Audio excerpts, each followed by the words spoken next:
Good morning बच्चों। कैसे हैं आप लोग? होप सब चीज़ सही चल रहा है ना? मैं वापस आ गया फिर से। आज जो है हम लोग आईआईटी जैम का क्वेश्चन सॉल्व करेंगे, है ना? बहुत अच्छा लग रहा है आप लोगों को देख करके कि आप लोग सॉल्व करना शुरू कर दिए हैं। अभी आपका 13 फरवरी को एग्जाम है। फिर से मैं कह रहा हूँ, मॉडल क्वेश्चन नहीं सॉल्व करेंगे। अपने बुक को रिवाइज कीजिए बार बार, साथ में जाकर के पीवाईक्यू जो है उसका, पीवाईक्यू का एक भी क्वेश्चन आपको नहीं छूटना चाहिए। इन द सेंस कि उसका चारों ऑप्शन जो है वो, अगर मान लीजिए सपोज एक ऑप्शन आपका करेक्ट है, वो तो आपने ले लिया, लेकिन बाकी जो 3 ऑप्शन है वो किस लिए है ना? उसका सही क्वेश्चन क्या हो सकता है, उसका क्या यूज है। सपोज आज जो मैं पहला क्वेश्चन लेने जा रहा हूँ उसी में आपको क्लियर हो जाएगा कि सपोज कि एक रिएक्शन दिया हुआ है, उसमें 4 ऑप्शन दिया हुआ है ना कि कौन कौन सा रिएजेंट हो सकता है। तो एक रिएजेंट का तो वो रिएक्शन होगा, लेकिन बाकी तीनों का क्या प्रोबेबल रिएक्शन हो सकता है वो भी आप दिमाग में बैठाएंगे, है ना? तो उससे क्या होगा, आपका एक थॉरो रिवीजन हो जाएगा ना। तो पीवाईक्यू रिवीजन के लिए सही है। चलिए पहला क्वेश्चन देखते हैं क्या है। The reagent required for the following transformation, है ना? ये ट्रांसफॉर्मेशन क्या है इसको बोर्ड में लिख लेता हूँ, उसके बाद फिर शुरू करता हूँ मैं। ये हमारा बेंजीन रिंग है एक, और फिर एक कार्बोनिल अटैच्ड है उसके साथ, और COOH, है ना? ये हो गया। इससे क्या बन रहा है हमारा, ये बेंजीन रिंग है ना? मतलब ये क्या कर रहा है, सिर्फ कार्बोनिल को, एक दो तीन, हाँ, कार्बोनिल को सिर्फ रिड्यूस कर रहा है। 4 ऑप्शन है ना? NaBH4 आ जाते हैं यहाँ पे। अब देखते हैं, ये दिया हुआ है, यहाँ से इसको यहाँ रिड्यूस करना है ना, मतलब सिर्फ ये रिड्यूस हो रहा है और कुछ नहीं रिड्यूस हो रहा है। तो ये भी रिड्यूस हो रहा है, तो उसमें तो इस स्टेटमेंट को अगर हम इस तरह से लिखेंगे तो यहाँ पर क्या रिड्यूस हो रहा है, हम लिख सकते हैं कि कार्बोनिल रिड्यूस हो रहा है एल्केन में, है ना? कार्बोनिल रिड्यूस हो रहा है एल्केन में, कार्बोनिल रिड्यूस नहीं हो रहा है हमारा अल्कोहल में, है ना? तो इसको दिमाग में बैठा लीजिएगा कि इसी से, जो इस तरह से अगर जब स्टेटमेंट आप क्वेश्चन पेपर के बगल में, या फिर जो आप आजकल तो सीबीडी मोड में एग्जाम होता है, तो पेपर में जब लिख लेंगे तो आप क्लियर हो जाएंगे कि जब कार्बोनिल एल्केन में कन्वर्ट होता है कौन कौन सा रिएजेंट, है ना? तो उस रिएजेंट के बारे में आप सोचेंगे, ठीक है? तो उस रीजन के बारे में सोचेंगे और फिर आप उसको अप्लाई कीजिए। लेकिन साथ में ये भी देखना है कि कार्बोनिल को रिड्यूस कर रहा है, इस तरह का कीटोन और एल्डिहाइड को रिड्यूस कर सकता है, लेकिन वो एसिड को ना रिड्यूस करे, नहीं तो फिर बहुत मुश्किल हो जाएगा। तो 4 ऑप्शन क्या क्या है देख लेते हैं। पहला तो हमको याद आ गया, NaBH4 है ना? तो NaBH4 का काम क्या है वो देख लीजिए। ये सिर्फ एल्डिहाइड जहां पर रहेगा उसको रिड्यूस करके 1 डिग्री एल्कोहल में लेके आएगा, और जो कीटोन रहेगा उसको रिड्यूस करके 2 डिग्री एल्कोहल लेकर के आएगा, है ना? एल्डिहाइड को 1 डिग्री अल्कोहल, कीटोन को 2 डिग्री अल्कोहल में कन्वर्ट करेगा। ये इसका काम है, ठीक है? NaBH4 का, ठीक है? लेकिन यहाँ पर क्या है हमारा, यहाँ हमारा कीटोन है। तो अगर ये NaBH4 अगर हमने यूज किया तो यहाँ पर क्या हो जाएगा हमारा, OH हो जाएगा, जो कि नहीं है हमारे प्रोडक्ट में, है ना? OH। तो इसका मतलब NaBH4 तो नहीं हो सकता है ना? ये हट गया, तो NaBH4 तो नहीं हो सकता है। सेकंड ऑप्शन आपका लगता है लिथियम एल्यूमिनियम हाइड्राइड है ना? तो लिथियम एल्यूमिनियम हाइड्राइड और NaBH4 में हम लोग क्या करते थे, सेलेक्टिविटी ढूंढते थे कि, क्योंकि लिथियम एल्यूमिनियम हाइड्राइड क्या है, ये आपका हर एक को रिड्यूस कर देता है ना, एसिड को भी रिड्यूस कर देता है, आपका एस्टर को भी रिड्यूस कर देता है ना? तो इसमें हम लोग क्या करेंगे, अगर ये वाला प्रोडक्ट लिए तो ये प्रोडक्ट किस तरह दिखेगा, देखिए। ये प्रोडक्ट दिखेगा, यहाँ पे आपका OH दिखेगा, और यहाँ पे आपका क्या दिखेगा, फिर से CH2OH, इस तरह दिखेगा, है ना? अगर लिथियम एल्यूमिनियम हाइड्राइड यहाँ पे अगर आपने यूज किया, है ना, ऑप्शन बी को अगर यूज किया आपने, ये क्या करता है, एल्डिहाइड है तो 1 डिग्री अल्कोहल, कीटोन है तो 2 डिग्री अल्कोहल, ठीक है? एल्डिहाइड है तो 1 डिग्री अल्कोहल, कीटोन है तो 2 डिग्री अल्कोहल। और क्या क्या हो सकता है, सब आप लिख सकते हैं। एस्टर है 1 डिग्री अल्कोहल, है ना? एस्टर है तो 1 डिग्री अल्कोहल। एमाइड है, एमाइड है तो एमीन बनाएगा। नाइट्राइल है, नाइट्राइल है तो एमीन बनाएगा, ठीक है? एसिड है, एसिड है तो 1 डिग्री अल्कोहल, है ना? इस तरह से हम लोग ये करते हैं, है ना? तो ये सारा जो सेलेक्टिविटी है इसको देख के रखेंगे, है ना, कि क्या होगा अगर NaBH4 देंगे तो सिर्फ एल्डिहाइड और कीटोन को रिड्यूस करेगा, लिथियम एल्यूमिनियम हाइड्राइड देंगे तो सिर्फ इतने सारे को रिड्यूस करेगा, है ना? तो इसका मतलब लिथियम एल्यूमिनियम हाइड्राइड भी यहाँ नहीं हो सकता है, तो हम इसको मिटा देते हैं, है ना? लगा के नहीं रखेंगे, कंफ्यूजन होगा। यहाँ पर हमारा COOH ही रहेगा, ठीक है? अब नेक्स्ट ऑप्शन क्या है? नेक्स्ट ऑप्शन है आपका H3B और THF, है ना। H3B THF है, तो इसको देख लेते हैं इसका क्या होगा, है ना। इसको मिटाते हैं।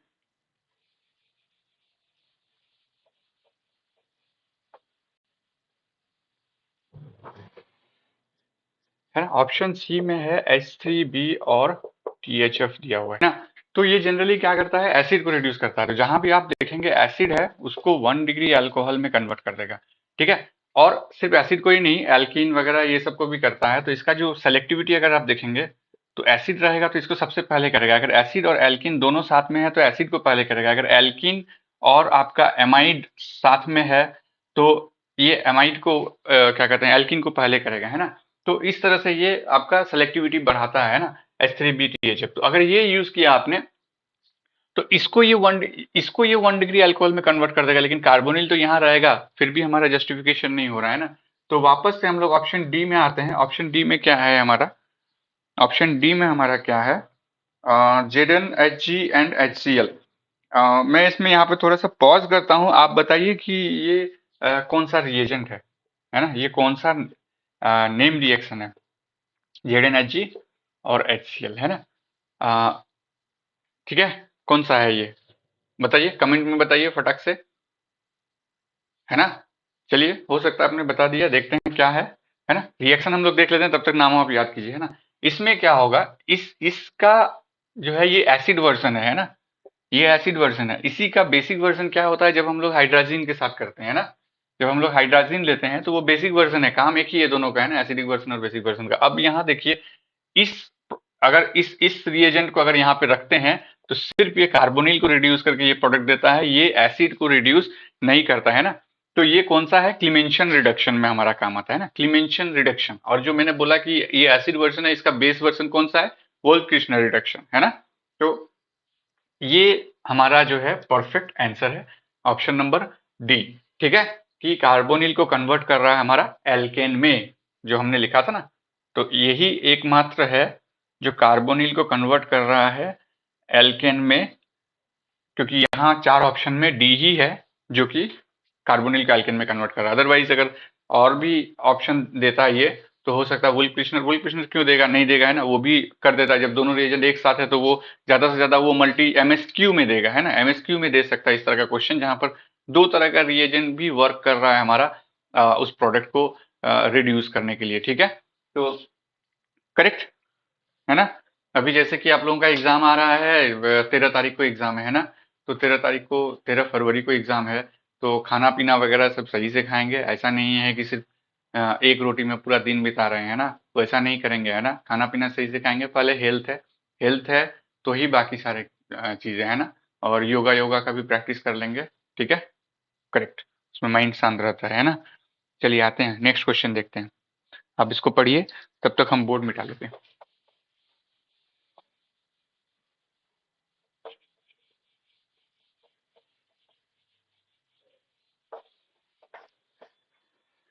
ठीक है, क्या लिखा है, the nature of interaction involved at the gas solid interfaces, है ना। गैस और सॉलिड मतलब सॉलिड में हम लोगों ने उस गैस को एब्जॉर्ब कराया है ना। इंटरफेसेस इन फिजिज ऑप्शन, है ना, फिजिज ऑप्शन होता है, केमिज ऑप्शन होता है ना। तो इसको पहले देख लेते हैं क्या है ना। फिजिज ऑप्शन और केमिज ऑप्शन होता है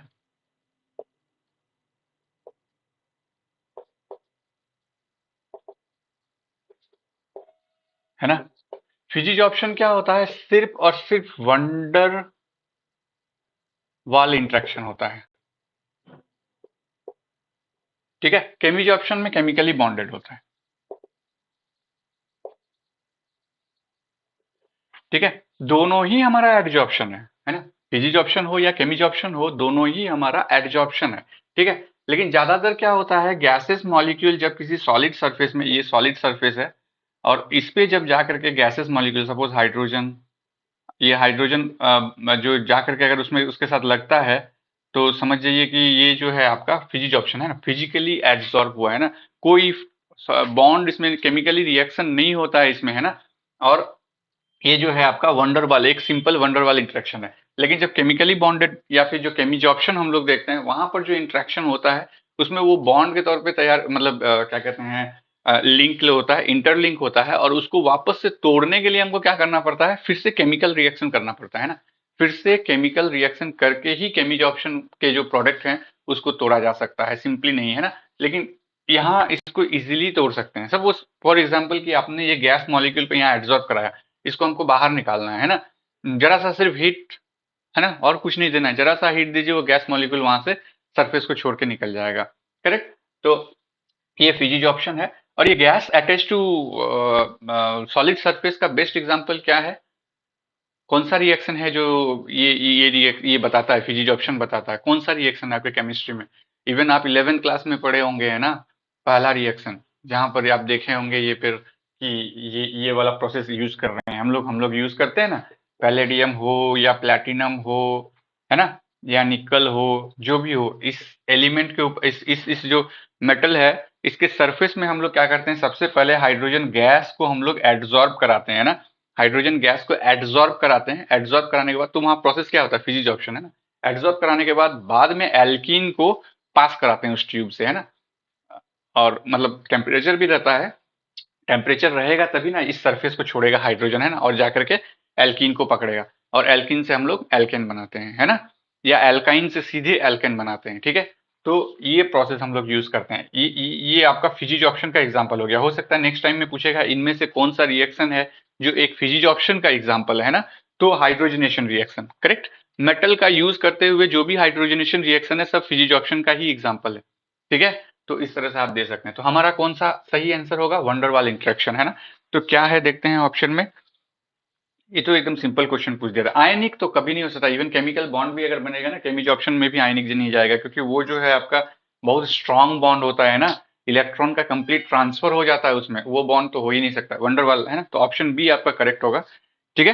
हाइड्रोजन बॉन्डिंग नहीं होगा, कोवेलेंट भी नहीं होगा, ठीक है। ओ क्वेश्चन देखते हैं, नेक्स्ट क्वेश्चन। हाँ ये बहुत अच्छा है, स्पेक्ट्रोस्कोपी का क्वेश्चन हम ढूंढ रहे थे, हमको ये क्वेश्चन मिल गया, ठीक है। तो चलिए अच्छी बात है। देखिए क्वेश्चन पढ़िए, हम बोर्ड मिटा रहे हैं, हाँ, है ना। अब आ जाते हैं हम लोग बोर्ड पे और देखते हैं। देखिए ये ट्रिपलेट दिया वन हाइड्रोजन के लिए, हम एक इसी को देखते हुए एक फ्रेमवर्क बनाने की कोशिश करते हैं, उसके बाद फिर चारों ऑप्शन में जाएंगे, ठीक है।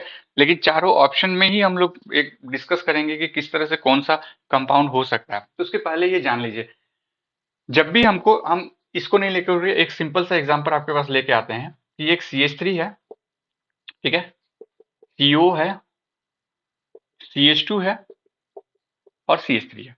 इस तरह का कोई एक कंपाउंड है, सब कुछ सिंपल सा कंपाउंड हमने लिया है ताकि आपको मैं ये वाला कॉम्प्लेक्स जो है उसको हम बता सकें। तो ये जो कार्बोनिल है, कार्बोनिल हमेशा आपके देखेंगे 1650 से लेकर के 1750 या 1810 तक जो शार्प पिक देगा वो सिर्फ कार्बोनिल के लिए होता है। तो ये जो 1720 ये तो कार्बोनिल के लिए है। और अगर आप देखेंगे चारों ऑप्शन में कार्बोनिल है ना, तो वहाँ यहाँ से आपको उतना ज्यादा हेल्प नहीं मिल पाएगा, है ना, ठीक है, उतना ज्यादा हेल्प नहीं मिल पाएगा। लेकिन ये एलिफेटिक एलिफेटिक क्या कहते हैं कार्बोनिल के लिए है, इतना हम कह सकते हैं। एरोमेटिक कार्बोनिल अगर रहेगा तो ये और घटेगा, है ना, मतलब आपका 1680 1670 के आसपास पहुंचेगा वो, अगर एरोमेटिक के साथ जुड़ा हुआ रहेगा। एरोमेटिक मतलब इन द सेंस कैसा बोल रहा हूं मैं, अगर इस तरह रहेगा कुछ तो इसका वैल्यू 1650 1680 या 1690 के पास आएगा, है ना। और इस तरह का अगर कोई लिंक रहेगा, इसका वैल्यू आपका 715 1715 1720 या 1725 इस रेंज में आएगा, है ना। 1710 से लेकर के 1730 के बीच में एलिफेटिक वाला में आएगा। तो इतना तो श्योर हो गया कि इसके कारण हम यहाँ लिख सकते हैं कि ये जो है एलिफेटिक जो है एलिफेटिक कार्बन, मतलब इसके बगल में जो है एलिफेटिक है, ठीक है, इसको हम कह सकते हैं ना, एलिफेटिक एल्डिहाइड का है, ठीक है। अब आ जाते हैं हम लोग वापस यहाँ पे, हम लोग प्रोटोन एनएमआर की बात कर रहे हैं ना, एनएमआर। तो उसके लिए सबसे पहले तो इक्विवेलेंट प्रोटोन हमको निकालना होगा, कितना इक्विवेलेंट प्रोटोन है ना। इसका एनवायरमेंट और इसका एनवायरमेंट सेम नहीं है ना, क्योंकि इसमें CH3 है, इसके उधर में कुछ भी नहीं है, लेकिन इस CH2 के बगल में कार्बोनिल है। तो इसको जो है ज्यादा डाउन फील्ड की ओर लेके जाएगा, है ना, डाउन फील्ड की ओर लेके जाएगा, तो इसका पिक अलग आएगा, इसका पिक अलग आएगा, ठीक है। अगर आप पहली बार एनएमआर देख रहे हैं तो पहले बेसिक को ब्रश आउट कीजिएगा, है ना, अदरवाइज दिक्कत हो जाएगा। लेकिन अगर आप प्रैक्टिस किए हुए हैं पहले और एक बार रिवीजन करना चाहते हैं ये क्वेश्चन तो आपका बन ही गया होगा, है ना, पहले ही मेरे बताने के पहले ही। अब आ जाते हैं यहाँ, इस ये भी CH3 अलग फील करेगा इस CH3 से, क्योंकि इस CH3 के बगल में CH2 है, लेकिन इस CH3 के बगल में कार्बोनिल है ना, तो ये भी अलग फील करेगा। लेकिन हाँ, इसका वैल्यू जहां पर आएगा उससे ज्यादा वैल्यू इसका आएगा, क्योंकि ये आपको ये कार्बोनिल खींच रहा है ना, तो इसका जो इलेक्ट्रॉन डेंसिटी घट रहा है यहाँ से, तो ये ज्यादा डाउन फील्ड में जाएगा, है ना, अप फील्ड में नहीं रहेगा। अप फील्ड और डाउन फील्ड क्या होता है, अगर इसका वैल्यू 1.4 या 1.5 में आ रहा है तो इसका वैल्यू आपका 2.8 के आसपास आएगा, ठीक है, 2.8 या 3.3 के आसपास आएगा, करेक्ट। अब देखते हैं हमें क्या देखना होता है, इस कार्बन पे जो प्रोटॉन है उसका जो पीक देगा वो क्या देगा, N+1। कब का मतलब n क्या है, n है आपका इसके नेबर वाले कार्बन पे कितने प्रोटॉन है, हम इसके लिए निकाल रहे हैं ना, इसके लिए निकाल रहे हैं, लेकिन क्या करना होगा, इसके इस कार्बन के नेबर में कितने प्रोटॉन है, +1, उतना पीक देगा ये, ठीक है। तो देखते हैं इस कार्बन के नेबर में जो कार्बन है उसमें कितने प्रोटॉन है, 2 है, तो 2 लिखिए और +1, तो कितना हो गया, 3। इसका मतलब ये जो CH3 रहेगा ये ऐसे ट्रिपलेट देगा, ठीक है, ये ट्रिपलेट देगा और ऐसा लिखा हुआ रहेगा, जैसे ये सब लिखा हुआ है ना, ट्रिपलेट डबलेट, तो यहाँ लिखा हुआ रहेगा ट्रिपलेट और कॉमा लेकर के लिखा हुआ रहेगा 3 प्रोटॉन के लिए, है ना। तो ऐसा नहीं कि ये 3 प्रोटॉन है इसलिए ट्रिपलेट दे रहा है, वो नहीं है, इसके बगल वाले कार्बन में 2 हाइड्रोजन है तो N+1 का रूल लगता है। अब देखिए इस कार्बन के लिए जब निकालेंगे, ध्यान से देखिएगा, जो भी डाउट रहेगा आप हमको आप जितना बार परेशान करना है परेशान कर सकते हैं ना, हमको बहुत अच्छा लगता है, ठीक है। अब देखिए यहाँ पे इस कार्बन के बगल वाला कार्बन ये हुआ मेरा, इस कार्बन में कितने प्रोटॉन है, 3 है, तो इसके लिए हम क्या निकालेंगे, N+1 रूल क्या फॉलो करेगा, नंबर ऑफ प्रोटॉन इन जो उसका एडजेसेंट है या नियर बाई है ना, नेबर में जो है उसका कितना प्रोटॉन है, 3 है, तो 3+1 कितना हो गया, 4। ये आपका इस तरह से स्प्लिट करेगा ऐसे, है ना। तो इसका मतलब इसमें होगा तो क्वार्टेट होगा और कितने प्रोटॉन के लिए होगा, ये 2 प्रोटॉन के लिए, ब्रैकेट में ऐसे दिया हुआ है। तो ये सब अब समझ में आ रहा होगा आपको क्या है, मतलब ये बता रहा है, ये तो बता रहा है कि उस कार्बन में कितने प्रोटॉन है, और ये बता रहा है कि उसके नेबर में कितने प्रोटॉन है। मतलब ये जहां पर भी ये 1 प्रोटॉन लगा हुआ है उसके नेबर वाला में क्या है, 2 प्रोटॉन का कुछ होगा, इसलिए N+1 रूल लगा करके ट्रिपलेट आया है, ठीक है। तो इसी तरह से आता है क्वार्टेट। तो ये वाला हो गया। अब इस CH3 के लिए क्या होगा, देखिए यहाँ अगर आप कंफ्यूजन हो रहे थे कि यहाँ 3 प्रोटॉन है इसलिए ट्रिपलेट आया है, तो इसके लिए देखते हैं ना, इसके लिए तो इसका N+1 रूल कैसे निकलेगा, इसके नेबर वाले कार्बन में प्रोटॉन है नहीं है ना, हम आगे नहीं बढ़ेंगे, है ना, हम जस्ट उसके नेबर में देखेंगे और दोनों साइड देखेंगे ना। इस कार्बन के लिए हमने इधर नहीं देखा, इस कार्बन के लिए इधर देखा मैंने, लेकिन जब लेफ्ट साइड देखा तो इस कार्बन में कोई प्रोटॉन नहीं है, नहीं तो इसको भी जोड़ना है। अगर यहाँ CH2 रहता तो 3 और 2 5, तो 5+1 6 होता, है ना, तो सेक्सटेट होता वो, ठीक है, लेकिन हमने उसको नहीं जोड़ा। अब यहाँ आ जाते हैं CH3 में, तो N+1 रूल के हिसाब से क्या होगा यहाँ पर, देखिए इसके नेबर में कोई भी प्रोटॉन नहीं है तो 0 और +1 मतलब कितना हो गया, 1। इसका मतलब ये CH3 कैसे देगा, सिंगलेट और 3 प्रोटॉन के लिए कोई एक ऐसा वैल्यू यहां पर होगा, देखिए, हाँ, सिंगलेट और 3 प्रोटॉन के लिए, मतलब ये CH3 एक CH3, ये तो CH3 बता रहा है, ये एक ऐसा जगह में होगा जिसके बगल में कोई प्रोटॉन ना हो, मतलब उसके बगल वाले कार्बन पे कोई भी प्रोटॉन मौजूद ना हो, ठीक है। तो समझ में आ गया ये। अब जो है हम नेक्स्ट उसको मिटाते हैं और अपने ही एग्जाम्पल में आते हैं, उसको सॉल्व करने का ट्राई करते हैं, ठीक है। चलिए अपने ही, ओ उसको भी मिटा दिया, अपने ही एग्जाम्पल में आके उसको सॉल्व करते हैं। तो उसके लिए हमको चारों ऑप्शन लिखना पड़ेगा बोर्ड में पहले, ताकि हम उसको क्लियरली डिस्क्राइब कर सकें, है ना। क्या क्या मिटा गया था, 3.8 में आपका सिंगलेट है, 3.6 है ना, 3.6 में जो है एक डबलेट है आपका, ठीक है, और ये डबलेट हो गया आपका 2 प्रोटॉन के लिए। उसके बाद आपका IR दिया हुआ था 1720 पर सेंटीमीटर, ठीक है, ये IR दिया हुआ था। चारों ऑप्शन को हम लिख लेते हैं, फिर आपको हम डिस्कस करके बताते हैं, है ना, क्योंकि जब तक इसको डिस्कस नहीं कीजिएगा कोई भी वैल्यू आप याद नहीं कर सकते, इसका कोई फिक्स वैल्यू नहीं है कि आप इसको याद करेंगे, जितना प्रैक्टिस करेंगे वही आप बता पाएंगे, है ना। ये हो गया, और इधर में मिथाइल लगा हुआ है, मतलब CH3। ऑप्शन बी में क्या है,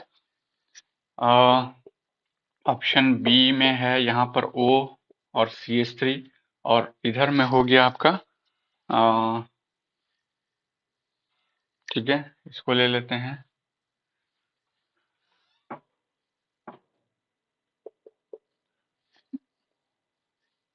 ओके, एक सेकंड एक सेकंड एक सेकंड।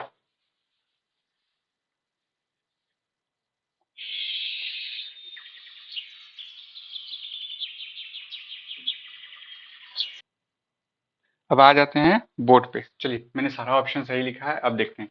तो सबसे पहले तो ये IR जो है 720 बता रहा है, ये एलिफेटिक वाले के लिए बता रहा है, ये यहाँ से जुड़ा हुआ है तो इसको हम लोग नहीं लेंगे।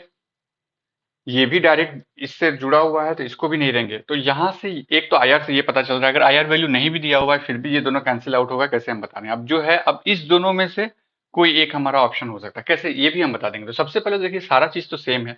ये भी आपका जो देगा, क्या देगा, इसके नियर बाई में कोई प्रोटॉन नहीं है तो ये भी आपका ट्रिपलेट देगा। ये वाला वैल्यू जो है सिंगलेट देगा 3 प्रोटॉन के लिए, ये भी आपका सिंगलेट देगा 3 प्रोटॉन के लिए, ये भी आपका सिंगलेट देगा 3 प्रोटॉन के लिए, ये भी आपका सिंगलेट देगा 3 प्रोटॉन के लिए, क्योंकि इस कार्बन के बगल में क्या है, ऑक्सीजन है ना। तो वो N+1 रूल का फॉलो नहीं करेगा, तो इस बेसिस पे तो नहीं निकला। हम लोगों को इसमें से ऐसा एक वैल्यू ढूंढना होगा जो कि सिर्फ एक यूनिक है। यूनिक क्या है आपका, यहाँ जो आपका CH2 है ना, यहाँ एक CH2 है, यहाँ एक CH2 है और यहाँ एक CH2 है ना। और यहाँ पर कोई CH2 नहीं है तो इसको पहले ही काट दीजिए को, है ना, क्योंकि एक 3.6 में डबलेट दे रहा है जो कि 2 प्रोटॉन के लिए है, और वो क्या दे रहा है आपका डबलेट दे रहा है ना। तो 2 प्रोटॉन के लिए डबलेट दे रहा है, मतलब उसके नियर बाई में कुछ नहीं होना चाहिए, है ना। तो वो सिर्फ सिचुएशन बन रहा है बी में, सी में और डी में, है ना। क्योंकि ये जो CH2 होगा, यहाँ पर जो 2 हाइड्रोजन है आपका, चाहे यहाँ पर 2 हाइड्रोजन है या यहाँ पर 2 हाइड्रोजन है, ये एक सिचुएशन क्रिएट कर रहा है कि इसके N+1 रूल क्या होगा आपका। N+1 में देखेंगे इसके नियर बाई में क्या है, इधर में कुछ भी नहीं है ना। और क्या कहते हैं, ये डबलेट दे रहा है, इसके नियर बाई में कुछ नहीं है, और इसके भी नियर बाई में कुछ नहीं है। सॉरी, इसके नियर बाई में ये कार्बन है और इस कार्बन में एक प्रोटॉन है। वापस आ जाते हैं, देख लीजिए ये सब सिचुएशन क्रिएट कर रहा है। यहाँ पर जैसे 2 प्रोटॉन है ना, यहाँ पर भी 2 प्रोटॉन है और यहाँ पर भी 2 प्रोटॉन है ना। ऐसे करके अगर हम दिखाएंगे, अब देखिए क्या हो रहा है, आपको ये वाला वैल्यू को पकड़ना है। कैसे, देखिए इसको कैसे एलिमिनेट करेंगे। ये 2 प्रोटॉन के लिए तो हो रहा है, तो 2 प्रोटॉन तो तीनों जगह में, यहाँ पर भी 2 प्रोटॉन बना देते हैं, आपके लिए इजी होगा। ध्यान से समझिएगा, ये तो कैंसिल आउट हो गया, ऐसा कोई सिचुएशन ही नहीं बन रहा है ना। अब इसमें जो 2 प्रोटॉन है, इसका सबका N+1 रूल निकालते हैं, क्या होगा। इसका 2 प्रोटॉन है, इसके बगल में कुछ भी नहीं है ना, बगल में कुछ भी नहीं है, तो ये 0+1 मतलब 1 देगा ये, मतलब 1 मतलब ये सिंगलेट 2 प्रोटॉन के लिए देगा, है ना। ये क्या देगा N+1 रूल के हिसाब से। N क्या है आपका, देखिए ये कार्बन है, इस कार्बन के साथ एक हाइड्रोजन अटैच्ड है, भूलेंगे नहीं, है ना। ये कार्बन के साथ एक हाइड्रोजन अटैच्ड है। अगर यहाँ पर कार्बन रहता तब फिर ये भी देता आपका 1 ही, है ना, 0 होता। लेकिन इस बगल वाले कार्बन में एक हाइड्रोजन है, तो क्या हो जाएगा, ये 1+1 मतलब 2 मतलब डबलेट। तो अब डबलेट आ गया, ठीक है, और डबलेट आ गया, और ये कितने प्रोटॉन के लिए है, 2 प्रोटॉन के लिए। तो देखिए ये डबलेट आ गया 2 प्रोटॉन के लिए, यहाँ पर एक आ रहा था सिंगलेट, है ना, तो ये बी भी कैंसिल हो गया। तो इस तरह से भी कैंसिल कर सकते हैं अगर ये वैल्यू का आपका दिमाग में नहीं बैठा रहे हैं तो।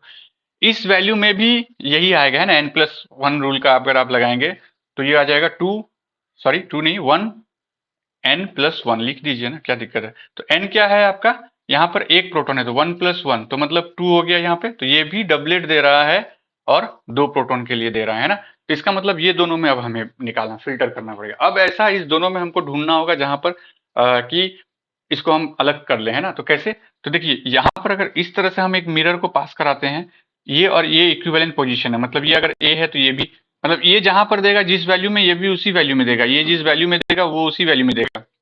मतलब यहाँ पर अब एरोमेटिक वाला जो रीजन है, एरोमेटिक रीजन में क्या है हमारे पास, 2 टाइप ऑफ प्रोटॉन है, 2 टाइप ऑफ प्रोटॉन है ना, एक ये टाइप और दूसरा ये टाइप प्रोटॉन है, क्योंकि एक दूसरे को रिफ्लेक्ट कर रहा है। लेकिन इस केस में कितने टाइप का प्रोटॉन है, ए, है ना। ये इन्वायरमेंट अलग है, ये इन्वायरमेंट अलग है, ये अलग है, ये अलग है, क्योंकि ये इसको रिफ्लेक्ट नहीं करेगा, क्योंकि ये इधर से इसका नजदीक हो गया, इसके लिए ये इतना दूर हो गया, तो अलग अलग इन्वायरमेंट हो गया।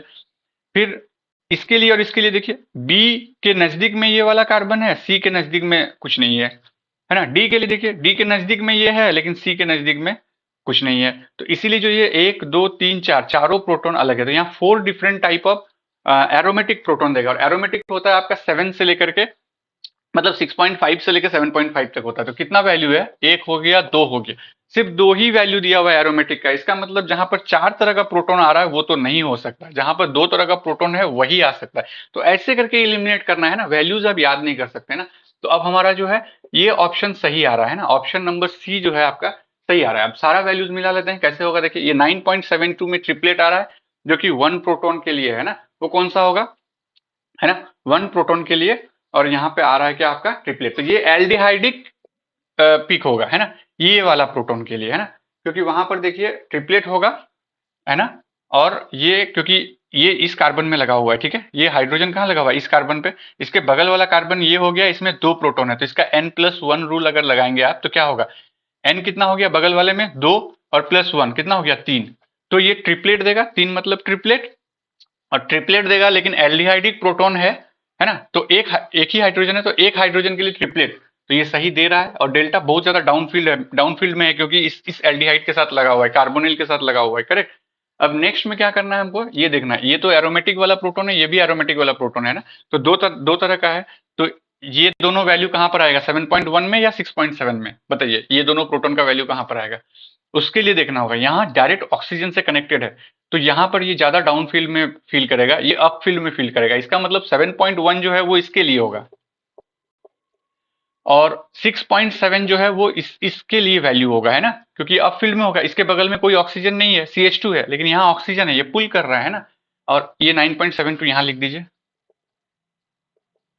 है ना। उसके बाद आ जाते हैं, मेरा ये 3.8 में सिंगलेट दे रहा है, सिंगलेट, और वो भी 3 प्रोटॉन के लिए, तो सिंगलेट है और 3 प्रोटॉन के लिए एक ही बचता है, ये है ना, ये सिंगलेट दे रहा है 3 प्रोटॉन के लिए, तो ये 3.8 में आएगा, ठीक है, क्योंकि इसके बगल वाला में तो ऑक्सीजन है ना, तो n+1 रूल के हिसाब से क्या आएगा, ये बगल में कुछ नहीं है, तो 0+1 बराबर 1, 1 मतलब सिंगलेट है लेकिन 3 प्रोटॉन के लिए, है ना, तो ये फिट बैठ रहा है, ये तो अभी हम लोगों ने सॉल्व किया है ना, ये 3.6 में आएगा, करेक्ट, तो सब हो गया खत्म, इसलिए ऑप्शन सी आपका जो है यहाँ पे करेक्ट है, कौन सा है, ऑप्शन सी आपका यहाँ पे करेक्ट ऑप्शन है। नेक्स्ट रिएक्शन को देखिए, ये भी बहुत जबरदस्त है, और हम इसको मिटा लेते हैं, तो स्पेक्ट्रोस्कोपी का क्वेश्चन में आपको गलत होने का चांसेस नहीं रहता है ना, बस आपको एनालाइज करना होता है, पिक आपको गलत नहीं भेजेगा, और हाँ ऐसा नहीं है strict fast and hard and fast rule नहीं है कि आप जो है जो दिया हुआ है वैल्यूज उसको याद कर लेंगे और जाकर के वहां बैठा देंगे, वैसा कुछ नहीं होता है ना। तो आते हैं आप क्वेश्चन में, among the following the suitable routes for the conversion of benzaldehyde to acetophenone, है ना, पहले तो हम बेंजल्डिहाइड टू एसिटोफिनोन यहाँ लिख लेते हैं बोर्ड में, है ना, ताकि आपको कन्वर्शन करने में दिक्कत ना हो, जो कि सामने में रहेगा, है ना, तो ये हो गया आपका बेंजल्डिहाइड टू एसिटोफिनोन। अब देखते हैं क्या क्या रिएजेंट दिया है। पहला रिएजेंट दिया है CH3COCl और एनहाइड्रस AlCl3, पहला रिएजेंट दिया है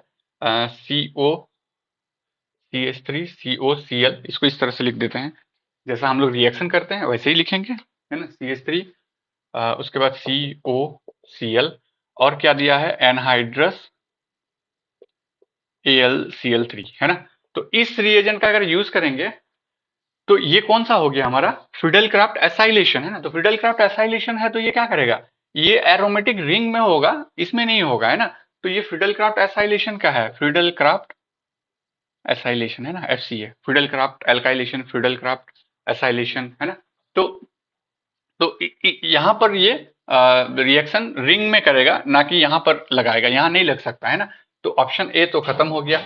ऑप्शन बी में आपका क्या है, ऑप्शन बी में देखिए, चलिए ऑप्शन बी को देखते हैं, ऑप्शन बी में है आपका रिएजेंट का एक सीरीज है ना, तो ऑप्शन बी में पहले तो इसने, अच्छा ठीक है, हम जैसे जैसे बोर्ड में आएगा वैसे वैसे करते जाएंगे ना।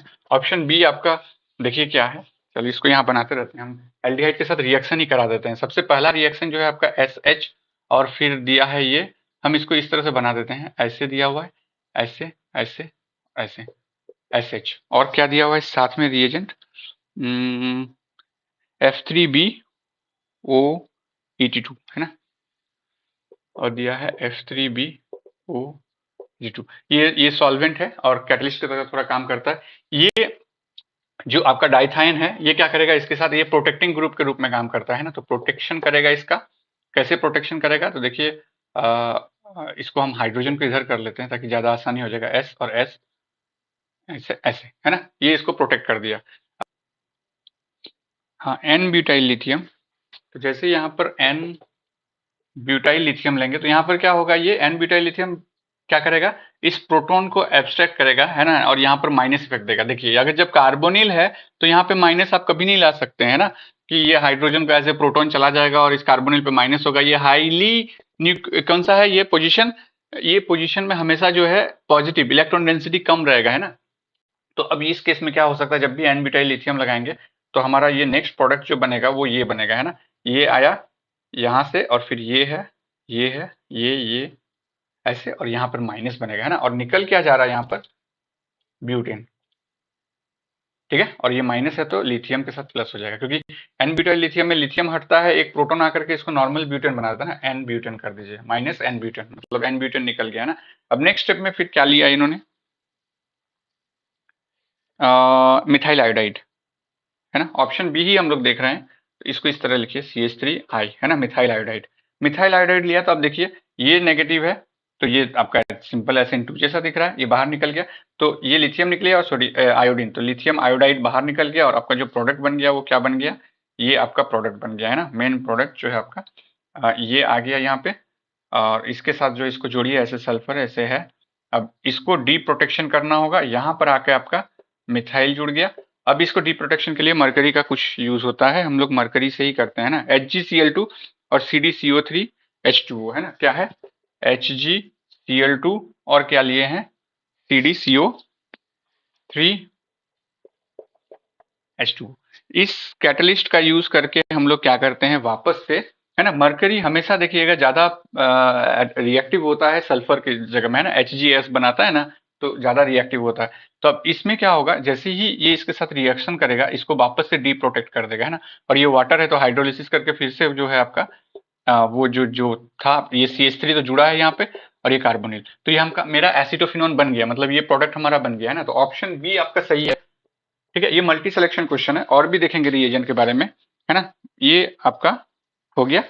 नेक्स्ट है NaNH2 मिथाइल आयोडाइड, ये नहीं हो सकता, क्योंकि NaNH2 क्या है हमारा, NaNH2 जो है इसका काम क्या है, इसको अगर आप तोड़ेंगे तो कैसे दिखेंगे, सोडियम प्लस और NH2 माइनस, ये एक बेस के रूप में है, और बेस क्या करेगा, प्रोटॉन को एब्स्ट्रैक्ट करेगा, लेकिन इसके पास इतना कैपेसिटी नहीं है कि इस प्रोटॉन को एब्स्ट्रैक्ट करके यहाँ नेगेटिव कर देगा, है ना। तो जब वो कर ही नहीं पाएगा तो आके उसका देखने का कोई फायदा है नहीं। ऑप्शन डी में क्या है हमारा, ग्रिग्नार्ड रिएजेंट, है ना। तो ग्रिग्नार्ड रिएजेंट से भी मिथाइल ऐड हो सकता है, तो क्या इस रिएक्शन में हो सकता है, देखें, चलिए हम इसको ऐसे मिटा दें, इसी मैकेनिज्म में देख लेंगे, ऐसे कर इसको मिटा ही देते हैं, ठीक है। तो सबसे पहला जो है वो क्या लिया है ग्रिग्नार्ड रिएजेंट में, मिथाइल मैग्नीशियम ब्रोमाइड, तो मिथाइल मैग्नीशियम ब्रोमाइड लगा देते हैं, CH3Mg Br, है ना। तो यहाँ पर ये कौन सा होता है, कार्बन पे यहाँ नेगेटिव चार्ज आएगा, क्योंकि मैग्नीशियम के साथ जुड़ा हुआ है ना। मैग्नीशियम हेल्प करता है ना, इस मिथाइल को आगे बढ़ने के लिए, ठीक है। ये मैग्नीशियम ही है जो हेल्प कर रहा है इस मिथाइल को आगे बढ़ने के लिए। अदरवाइज अगर मैग्नीशियम नहीं रहता, अगर ब्रोमीन के साथ अटैच रहता, तो क्या होता, मिथाइल के पास हमेशा डेफिशिएंसी रहता। अभी मैग्नीशियम है, इसीलिए मिथाइल के पास इलेक्ट्रॉन रीच है ना। तो ये क्या करेगा, अब ये अटैक करेगा यहाँ पे जो ये नेगेटिव चार्ज होगा, ये जो बॉन्ड है, ये अटैक करेगा यहाँ पे, इसको शिफ्ट कराएगा, तो क्या बना हमारा OMgBr, और यहाँ पे CH3 अटैक कर दिया, है ना। और हाइड्रोजन को लिखने की जरूरत नहीं, यहाँ पे हाइड्रोजन है ऑलरेडी, है ना। अब नेक्स्ट स्टेप में हाइड्रोलिसिस होता है, तो हाइड्रोलिसिस होता है तो उसमें हम लोग देखेंगे इसमें क्या दिया है हाइड्रोलिसिस करने के लिए, है ना। ये दिया है आपका एक्वस एसिड, ठीक है। तो H3O प्लस, एक्वस एसिड क्या हो गया आपका, H3O प्लस भी लिख सकते हैं या एक्वस एसिड लिखिए, तो ये हाइड्रोलिसिस का काम आएगा। तो ये क्या बन गया हमारा, ऐसे, और फिर OH बन गया यहाँ पे, और ये CH3, लेकिन ये तो हमको चाहिए नहीं था, हमें तो यहाँ पर OH क्या कहते हैं, कार्बोनिल चाहिए था सब वापस से, तो इसका ऑक्सीडेशन कराने के लिए कुछ दिया होगा, हाँ, पिरिडोनियम क्लोरोक्रोमेट, है ना।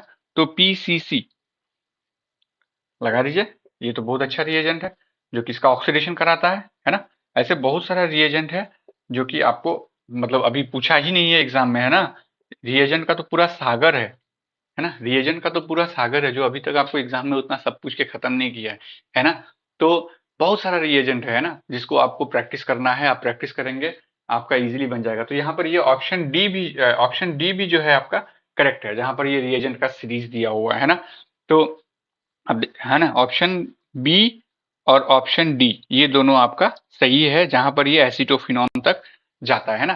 तो इसी के साथ आज के सेशन का भी क्वेश्चन आंसर आपका खत्म हो गया। ये आपका सीरीज 4 चल रहा है, और कल आपका क्वेश्चन आएगा गेट के लिए, ठीक है। तो आपको किसी भी वीडियो में कोई भी क्वेश्चन में अगर प्रॉब्लम आ रही है तो डायरेक्टली आप हमको व्हाट्सएप में पूछ सकते हैं, या फिर आप हमको जो है उसी में कमेंट कर सकते हैं, हम आपको रिप्लाई कर देंगे, है ना। क्योंकि देखिए आप जो देख रहे हैं यहाँ पर, हो सकता है कि इसके पीछे बहुत सारा चीज मैकेनिज्म है जो कि मैं यहाँ पे सॉल्व नहीं कर रहा हूँ, है ना। ऐसा नहीं है कि अगर नहीं कर रहा हूँ तो नहीं सॉल्व, आप डायरेक्टली यहाँ से ऐसे दिखा दिए, लेकिन इसके पीछे का मैकेनिज्म क्या है, ऑर्बिटल वे में कैसे जाता है, अगर उसको भी समझना है तो हम आपको उस बेसिस पे भी समझा सकते हैं ना। लेकिन उससे क्या होगा, ये वीडियो बहुत लंबा जाएगा और वो जो क्वेश्चन है आपका सेट, वो खत्म नहीं हो पाएगा कभी भी, है ना। तो ज्यादा डिस्क्रिप्टिव वे में और ज्यादा अच्छे वे में समझने के लिए फिर तो आपको जो है क्वेश्चन पूछना ही पड़ेगा, है ना। तो जब आप क्वेश्चन पूछेंगे उसको, तभी हम बता पाएंगे, है ना। ठीक है। So thank you very much.